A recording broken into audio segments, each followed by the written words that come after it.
तर सर्वात आधी आपण ह्या गुळामध्ये पाणी टाकून विरघळून घेऊया आणि यामध्ये जेवढं बसल एवढंच आपण गव्हाचं पीठ टाकूया। तर हे विरघळल्याच्या नंतर पाणी आपण चाळून घेणार आहोत, कारण गुळामध्ये थोडाफार कचरा असतो। ते गुळाचं पाणी चाळून घेऊया। तर हा गुळामध्ये असा कचरा निघतो। यामध्ये टाकूया आपण अर्धा चमच बडीशोप, थोडी जाडी जाडी कुटलेली आहे मी। हे जायफळ, वेलची, थोडंसं मीठ टाकूया, जास्त नको, चुटकी बस झालं। हे गव्हाचं पीठ आहे, तर हे गव्हाचं पीठ आपण त्या गुळाच्या पाण्यामध्ये टाकणार आहोत।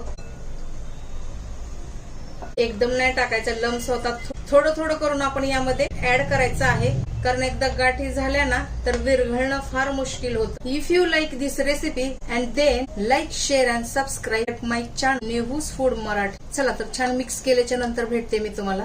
हे पीठ मी